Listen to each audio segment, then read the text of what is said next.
Hey, good morning. It's Monday morning, and we're coming at the end of a blistering hot weekend here in Connecticut. And so wherever you are, I just pray you're enjoying the summer, or at least getting through some of the heat that we're dealing with.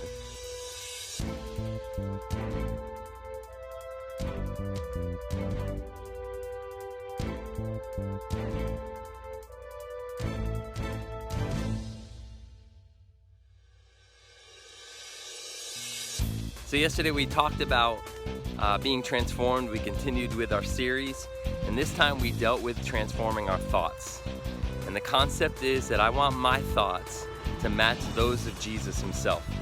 In order to do that, we dealt with the fact that I have to think correctly about God the Father. Jesus had an accurate picture of who God was.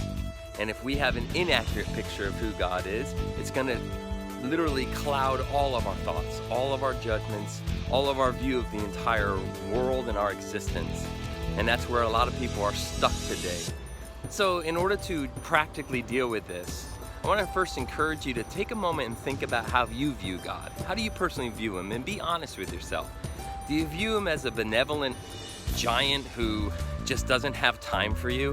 Who could give you everything and just doesn't? He's too busy running the universe? Or do you think of him as a demanding teacher who, the minute you step out of line, he's going to crack the whip on you? Or do you view him as an old man sitting on the porch yelling at you to get off his lawn like we talked about? How do you view God? Do you view him as a dad who's just preoccupied with his own life, doesn't have time for you? How do you view God? Be honest. How do you view God?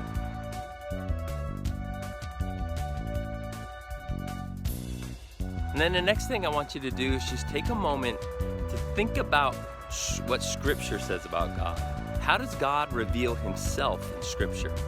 For instance, in Zephaniah, the prophet tells us that God sings over us and quiets us with his love. Or in the Psalms, we're told that God will shelter you from the chaos of life under the shadow of his wing.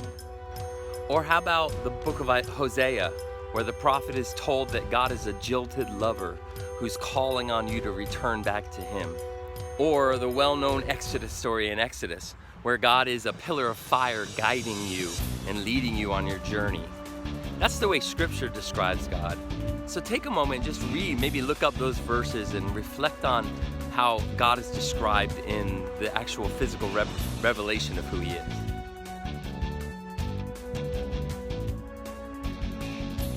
Thing I want to encourage you to do is pick one of those verses we just looked at, one of those verses that describes God, and memorize it this week.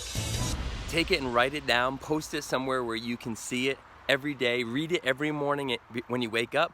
Read it every night before you go to bed. Ask God to help you memorize these verses. Just pick one and memorize it, and it'll give you a clear scriptural understanding of who God is. And then ask him to put that into your heart, put that into your thoughts, to focus on that so that you can begin to develop a healthy perspective of who God is.